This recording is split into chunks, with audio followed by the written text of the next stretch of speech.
Hello बच्चों, मैं सत्यम sir आप सभी का स्वागत करता हूँ आपके अपने प्यारे फिजिक्स ज्ञान मुकेश नायक चैनल पर। तो चलो हम लोग डायमेंशनल एनालिसिस के यूजेस के बारे में डिस्कशन कर रहे थे। दो यूजेस हमने देख लिए थे। एक तो ताकि आपको जो इक्वेशन दिया गया है, आपको जो फॉर्मूला दिया गया है वो डायमेंशनली करेक्ट है या नहीं, ये आप लोग चेक कर सकते थे। और दूसरा यूज हमने देख लिया था जो कि था हम रिलेशन डेवलप कर पा रहे थे। जो फॉर्मूला अगर आपको नहीं पता था टाइम पीरियड ऑफ पेंडुलम का, वो भी फॉर्मूला हम लोगों ने डिराइव कर लिया था। तो चलो इस लेक्चर में हम लोग अगले यूज पर जाने वाले हैं उसके, जो कि होगा to find the conversion of factor between units of same physical quantity. Sir नहीं समझ में आया।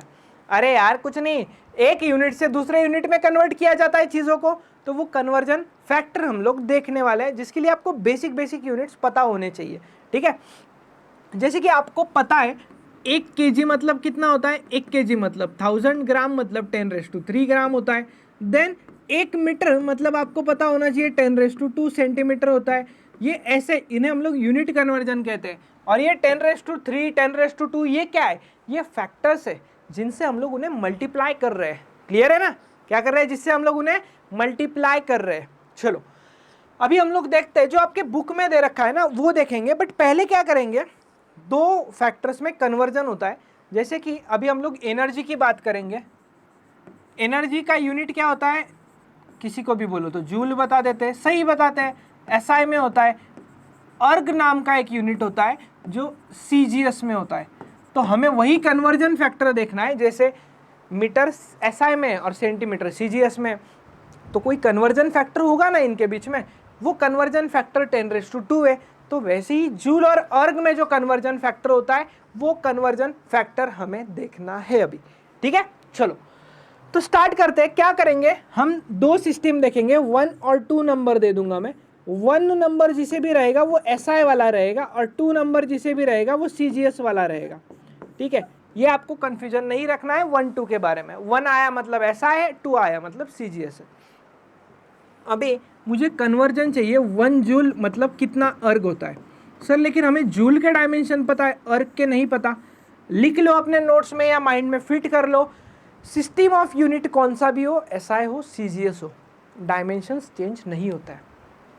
डायमेंशंस चेंज नहीं होते हैं। यस, तो चलो मान लो मुझे नहीं पता, तो मैंने बोल दिया 1 जूल इज इक्वल्स टू होता है x अर्ग। ठीक है, चलो ठीक है। 1 जूल 1 लिखने से कोई फायदा नहीं। जूल के डायमेंशंस क्या होते हैं?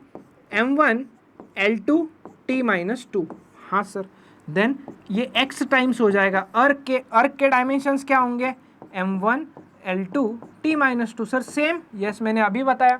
सिस्टम ऑफ यूनिट कौन सा भी हो, डायमेंशंस बेटा सेम होते हैं। क्लियर? अब ये कैंसिल हो जाएगा क्या? सर नहीं बेटा, अभी 1 2 नंबरिंग देना बाकी है। हम लोग इसे एसआई बोल रहे हैं तो इसे 1 1 1 लिख देंगे, और इसे सीजीएस में बोल रहे हैं तो इसलिए इसे 2 2 2 लिख देंगे। बेस में 2 मतलब ये सीजीएस सिस्टम है। अभी हमें निकालना क्या है? हमें निकालना है एक्स का वैल्यू। तो एक्स का वैल्यू निकालने के लिए क्या हो जाएगा? ये हो जाएगा हमारा, डायमेंशंस लिख लो 1 2 -2, और ये डिवाइड में आ जाएगा सीजीएस वाला सिस्टम हमारा। डायमेंशंस वही है 2 -2। हाँ सर, अभी क्या कर सकते हैं इन्हें? एक चीज़ है यार, अगर इन्हें कट करना है, एक्स का वैल्यू निकालना है, तो दोनों को एक सिस्टम में कन्वर्ट करते हैं। फर्स्ट वाला ऐसा है ना, तो उसे सीजीएस में किया जा सकता है क्या? यस सर, किया जा सकता है, बट कैसे? अभी आप एकदम आराम से ध्यान दीजिएगा। ये स्टेप सबसे इंपॉर्टेंट रहने वाला है। मैंने डिनोमिनेटर में कोई छेड़खानी नहीं की है, वैसे के वैसे ही रखा है। अभी मुझे क्या चेंज करना पड़ेगा? टाइम का तो सेकेंड ही होता है ना, तो यार टाइम का सेकेंड होता है, तो मैं यहाँ पे बोल दे सकता हूँ m2 में अगर लिखना है मुझे m1 को, m1 मतलब केजी में और m2 मतलब ग्राम में, तो 1 केजी मतलब कितना ग्राम होता है? 10⁻3। तो ये 10⁻3 m2 हो जाएगा, और पावर तो 1 ही रहना है। हाँ, देन l2 लेंथ पे ध्यान देना। 1 मीटर मतलब कितना? 10⁻2। सेंटीमीटर मतलब ये l2 में हो जाएगा, और पावर रहेगा 2, और यहाँ पे t का पावर -2 रहेगा, और इसे आप 2 भी लिख दो तो प्रॉब्लम नहीं है। क्यों? क्योंकि टाइम का यूनिट सेकेंड होता है। इस पे और भी एग्जांपल देखेंगे हम लोग। तो देखो ये t -2 कैंसिल, सेम सेम है, तो एक स्टेप आगे करते हैं। ये हो जाएगा 10⁻3 m2 का पावर 1, देन 10⁻4 इंटू L2 का पावर 2 और नीचे क्या बचा, नीचे बचा M2 का पावर 1 L2 का पावर 2, तो ये M1 ये M2 L2 कैंसल, क्या बचा x का वैल्यू मिल गया 10⁻³ इंटू 10⁻⁴ 10⁻⁷। तो सर यही कन्वर्जन है क्या? यस बेटा यही कन्वर्जन की बात चल रही थी। 1 जूल इज इक्वल्स टू हमने x अर्ग लिया था तो x का वैल्यू 10⁻⁷ आ गया, तो ये हमारा काम हो गया, जूल का कन्वर्जन हो गया अर्ग में। ये इंपॉर्टेंट कन्वर्जन होता है, ये आपको याद रखने होते हैं, ठीक है। सर थोड़ा कन्फ्यूजन लग रहा है अभी भी, एक और एग्जाम्पल ले लेते हैं, कोई प्रॉब्लम नहीं है। एक और एग्जाम्पल लेते हैं, तो कौन सा एग्जाम्पल लेंगे हम लोग? न्यूटन का कन्वर्जन देखते हैं। चलो 1 न्यूटन, न्यूटन मतलब ऐसा यूनिट होता है is equals to x dyne बोल देता हूँ मैं भाई। डाइन मतलब किसी आपके लड़की कोई दोस्त होगी, फीमेल फ्रेंड होगी, महिला मित्र होगी, तो उसको देख के नहीं बोलना है भाई, नहीं तो आपको सब याद आ जाएगा, सारे यूनिट्स याद आ जाएंगे, ऐसा नहीं करना है। और डाइन होता है CGS में यूनिट, तो हमें कन्वर्जन फैक्टर नहीं पता, तो x का वैल्यू निकालना है हमें। x का वैल्यू कैसे निकालते हैं ध्यान दीजिएगा। फिर से 1 न्यूटन मतलब बोल दीजिएगा x डाइन, न्यूटन के डायमेंशन हमें पता है, न्यूटन SI में है तो हम 1 नंबर लेंगे SI को, CGS को 2 लेंगे, सेम जो हम लोगों ने पिछले इसमें यूज़ किया। चलो 1 ऐसे ही रखो। न्यूटन के डायमेंशंस क्या होते हैं हमें पता है, M1 L1 T-2 बोला था, रात में भी उठा के पूछा तो याद आना चाहिए। x सर डाइन के डायमेंशंस नहीं पता बेटा, अभी तो बताया वही होते हैं सर, तो कैंसल नहीं करना है ना बेटा। क्या करोगे यहाँ पर 1 1 1 नंबर दे दोगे, यहाँ 2 2 2 दे दोगे क्योंकि ये CGS में, तो आपको निकालना है x, तो x इज इक्वल्स टू क्या हो जाएगा, ये पहले SI वाला चीज़ लिख लो और नीचे लिखो CGS वाला चीज़।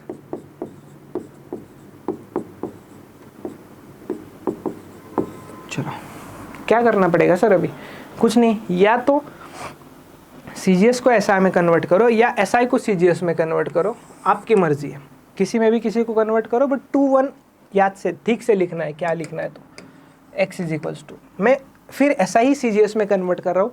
एक प्रोसीजर फॉलो करेंगे ताकि आपको आगे चलकर प्रॉब्लम नहीं आएगा इन चीज़ों में। M1 मास होता है ना, kg में होता है, ग्राम में करना पड़ेगा, तो ये हो जाएगा 10⁻³ ग्राम हो गया, तो इसे हम लोग M2 लिख देंगे, ठीक है। और पावर चेंज नहीं होता है, पावर 1 ही रहेगा। लेंथ फिर से मीटर को सेंटीमीटर करना पड़ेगा, तो ये 10⁻² हो जाएगा और ये L2 आएगा और पावर 1 रहेगा। और सर इसे तो डायरेक्ट लिख सकते हैं, आपने बताया था, यस क्योंकि टाइम का यूनिट, तो T2 वैसा ही रहेगा, नीचे जो था वो लिख लीजिएगा, नीचे था M2 1 L2 का पावर 1 T2 का पावर -2, तो यार M2 power 1 L2 power 1 T2 cancel, तो x का वैल्यू कितना मिला आप लोगों को? x का वैल्यू मिला सर हमें 10⁵। सर सही है, यस करेक्ट आया है बेटा आप लोगों का। 1 न्यूटन मतलब होता है 10⁵ डाइन।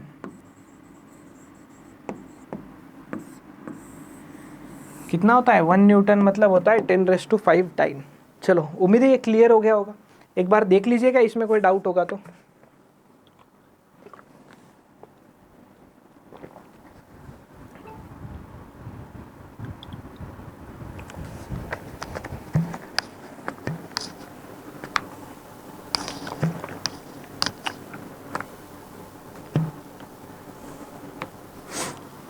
चलो क्लियर है ना यहाँ तक? तो आगे बढ़ते हैं हम लोग। ये हुआ आपका third use of dimensional analysis. हाँ सर ये तो समझ में आ गया, और कोई यूज़ है क्या? नहीं यही यूजेस है, बट प्रॉब्लम क्या है ना, ये सारे यूजेस इतने यूज़फुल नहीं है। क्यों? उसका रीज़न क्या है, रीज़न बताता हूँ, रीज़न डिस्कस करते हैं। कुछ ड्रॉबैक्स है इसके, उसके पहले एक क्वेश्चन भी दे रखा है, उस क्वेश्चन को डिस्कस कर लेते हैं। चलो क्या बोला है, a calorie is a unit of heat, ठीक है, एंड इट इक्वल्स 4.2 जूल, मतलब एक कैलोरी इज इक्वल्स टू आपको इक्वेट करना है 4.2 जूल से, ठीक है, कोई प्रॉब्लम नहीं। Where 1 joule is equals to kg metre square per second square, पता था जूल के बेसिक यूनिट, न्यूटन का भी और जूल का भी याद रखना है। A distant civilisation employs a system of units in which the unit of mass, length and time are alpha, beta metre and gamma second. Also J dash is their unit of energy. What will be the magnitude of calorie in their units? मुझे पता है बहुत बच्चों को नहीं समझ में आया होगा, ध्यान दीजिएगा। एक कैलोरी मतलब 4.2 जूल होता है, ठीक है ना। एक कैलोरी मतलब कितना होता है 4.2 जूल। ये क्वेश्चन आपके बुक में दे रखा है, ठीक है। अभी कैलोरी में जब आप लिखोगे ना, तो कैलोरी में आप लिखोगे अल्फा केजी, बीटा मीटर और गामा सेकेंड। ये आप अल्फा में कैलोरी में लिखोगे। जूल में जब लिखेंगे ना हम लोग, तो जूल में हम लिखेंगे ए केजी, बी मीटर और सी सेकेंड। सर ऐसा क्यों? क्योंकि नहीं पता है ना हमें किस में चाहिए, तो ए बी सी लिख लेंगे। और एक नया यूनिट दे रखा है जे डैश। तो मुझे बताइए केजी मतलब ए, मीटर स्क्वायर मतलब बी स्क्वायर और सी रेस टू -2। ऐसा अगर कोई चीज़ आता है तो इसे मैं जे डैश लिख दूंगा। क्या लिखूंगा इसे चीज़ को? जे डैश लिखूंगा, जे डैश, क्योंकि वो नया यूनिट बोला है। इस टाइप का नहीं आता है वैसे तो। यूनिट कन्वर्जन हमने देखा अभी कैसे होता है। ये थोड़ा अलग टाइप का क्वेश्चन है। चलो इसे सॉल्व करते हैं हम लोग आगे। क्या होगा आगे सॉल्व करते ही? कैलोरी पे ध्यान देना, 1 वैसे ही रहेगा। ध्यान दीजिएगा केजी मतलब पावर 1 है तो अल्फा का पावर 1। डायमेंशंस नहीं लिख रहे तो डायमेंशंस नहीं भी लिख रहे तो आप ऐसे लिख दो या सिंपल ब्रैकेट में लिखो। देन बीटा मीटर है ना, मीटर मतलब इसका स्क्वायर, और गामा मतलब सेकेंड का पावर -2 है तो गामा का पावर भी -2 आएगा, is equals to 4.2।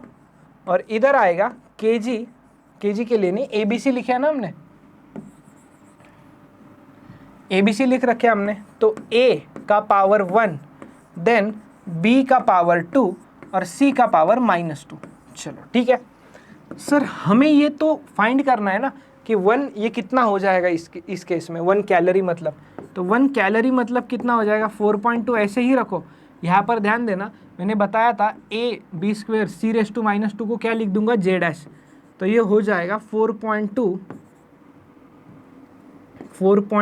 J dash divided by, इधर बचेगा अल्फा बीटा का स्क्वायर और गामा का पावर -2। देखो आपको टेक्स्ट बुक में ऐसा ही आंसर दिख रहा है कुछ। जस्ट वेट, इसको आपको दिख नहीं रहा होगा अच्छे से तो मैं बताता हूँ। देखो क्या लिखना था आपको, ये मल्टीप्लाई कर देना था इधर अल्फा बीटा का स्क्वायर और गामा का पावर -2। तो यार जिसका पावर -2 है उसे ऊपर लेके चले जाओ, तो ये हो जाएगा 4.2 gamma square divided by alpha into beta square into J dash हो गया। ये आपको निकालना था। ये थोड़ा सा टिपिकल क्वेश्चन है जो मोस्ट ऑफ द टाइम इस टाइप के क्वेश्चन एग्जाम्स में नहीं पूछे जाते, ठीक है। बट आपको पता होना चाहिए कि इसका यूज़ कहाँ हो रहा है। दो यूज़ तो हमने देख लिए उसके पहले ही। चलो तो आगे बढ़ते हैं। इसके कुछ ड्रॉबैक्स होते हैं, उसके ड्रॉबैक्स की हम लोग डिस्कशन करते हैं और फिर ये डायमेंशनल वाला पार्ट खत्म हो जाएगा ऑलमोस्ट। देखो limitations of dimensional analysis. First, the value of dimensionless constant can be obtained with the help of experiments only. नहीं समझ में आया? हमने देखा था ना t = k√L/g आया था। वैसे तो k का वैल्यू 2π होता है ना। थियोरेटिकली डायमेंशंस के यूज से हम लोग ये वैल्यू नहीं निकाल सकते, वो सिर्फ एक्सपेरिमेंट से निकालना ही पॉसिबल है। तो ये पहला चीज़ हो गया। देन अगला चीज़ क्या होता है देखिए, dimensional analysis can not be use to derive the relation involving trigonometric, exponential and logarithmic functions as this quantities are dimensionless. इसका डिस्कशन करता हूँ मैं आपको बोला था कि आगे हम लोग इसका डिस्कशन करेंगे। सेकेंड पॉइंट क्या बोला है? ट्रिग्नोमेट्रिक मतलब जैसे अगर आपको दिया है sign of a + b × c। अभी देखो ट्रिग्नोमेट्रिक टर्म है ना ये, तो ये डायमेंशनलेस होता है बेसिकली ट्रिग्नोमेट्रिक टर्म। मतलब क्या सर? इसका मतलब ये ओवरऑल टर्म डायमेंशनलेस है। इसका मतलब a b c individually dimensionless नहीं है। इसका मतलब है a + b/c combinedly is a dimensionless term. Combinedly is a dimensionless term, but individually quantities a, b, c may have their dimensions.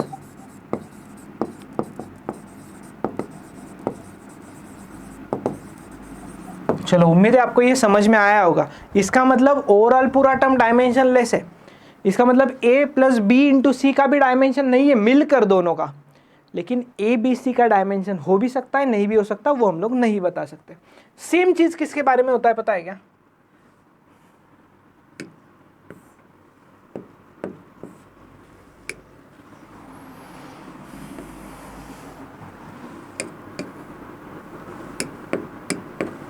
Same चीज होता है एक्सपोनेंशियल के बारे में। मतलब a प्लस बी अगर है, a plus B into C exponential में ओवरऑल डायमेंशन लेस होगा, बट a b और c के डायमेंशंस हो सकते हैं। वैसे ही लॉगरिथमिक केस में भी होता है। लॉग में अगर दे रखा है मान लो a square plus B square into C, तो ओवरऑल डायमेंशन लेस आएगा, बट a स्क्वायर का, b स्क्वायर का और c का डायमेंशन हो सकता है इंडिविजुअली। चलो क्लियर है यहाँ तक आप लोगों को? यहाँ तक सारी चीज़ें क्लियर हो गई होंगी। देन नेक्स्ट पॉइंट देखिए, this method is not useful if constant of proportionality is not a dimension less quantity. हाँ, हमने जो टाइम पीरियड में के देखा डायमेंशन लेस लिया, एज्यूम किया। काइनेटिक एनर्जी में सी लिया, डायमेंशन लेस लिया। लेकिन कुछ फॉर्मूलाज होते हैं, जैसे कि ग्रेविटेशन में होता है F is equals to G(m1m2) divided by r square. तो ये जो क्वांटिटी होता था ना, तो इसमें ये जो g है ना, ये g डायमेंशन लेस नहीं होता, इसका डायमेंशन होता है। तो भाई क्या बात है, ये ऐसे टाइप के तो हम लोग निकाल ही नहीं सकते उससे, तो वही तो है, ये यूजफुल नहीं है उस केस में। Then if correct equation contains some more terms of the same dimension, it is not possible to know about their presence using dimensional equation. Example, equation होता है s is equals to ut plus half at square, होता है ना। तो ये आपको मैंने homework बताया था ट्राई करने के लिए। तो आप s is equals to ut से कंपेयर करो तो डायमेंशनल एनालिसिस सही आता है, हाफ at स्क्वायर से करो तो भी सही आता है। इसका मतलब आधे फॉर्मूले को भी वो सही बता देता है भाई, पूरा फाइंड करने का जरूरत नहीं होता है। तो dimensionally correct, however square the complete equation is s is equals to ut plus half at square. मतलब वो आधे इक्वेशन को भी कंप्लीट बोल देता है, मतलब डायमेंशनली करेक्ट बोल देता है। अगर तो वो बस डायमेंशनली करेक्ट बोलता है, तो उससे फॉर्मूला पूरा है या नहीं है ये हम लोग नहीं बता सकते। तो ये चीज़ आप लोगों को माइंड में होना चाहिए, 100% होना चाहिए, ठीक है, कि कौन सी चीज़ क्या हो रही है, कौन सी चीज़ में डायमेंशनली करेक्ट है नहीं है। तो डायमेंशनली अगर इक्वेशन करेक्ट है, इसका मतलब ये बिल्कुल नहीं होता है कि फॉर्मूला सही है, वो बस डायमेंशंस करेक्ट बता रहा है। क्योंकि फॉर्मूला इस तरीके से गड़बड़ भी हो सकता है, जैसे s is equal to ut plus half at square पूरा है, आप ut का भी डायमेंशन देखो तो s से मैच हो जाएगा, और हाफ at स्क्वायर का भी देखो तो मैच हो जाएगा। देन डायमेंशंस पे आपको कुछ क्वेश्चन सॉल्व करने हैं, तो आप प्रिंसिपल ऑफ होमोजेनिटी याद रखना, जो आपको बोर्ड के टेक्स्ट बुक में नहीं दिया हुआ है। सर तो क्यों बता रहे हो? क्योंकि क्वेश्चंस में बहुत यूज आता है।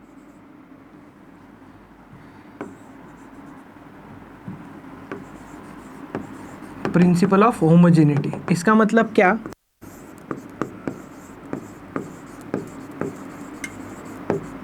Two quantities can be added or subtracted only when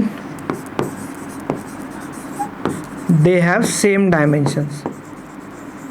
मतलब दो क्वांटिटीज कभी भी आप अगर ऐड कर रहे हो या सब्ट्रैक्ट कर रहे हो तो उनका डायमेंशन सेम होना चाहिए, तभी वो ऐड हो सकते हैं या सब्ट्रैक्ट हो सकते हैं। But this rule is not applicable for multiplication and division।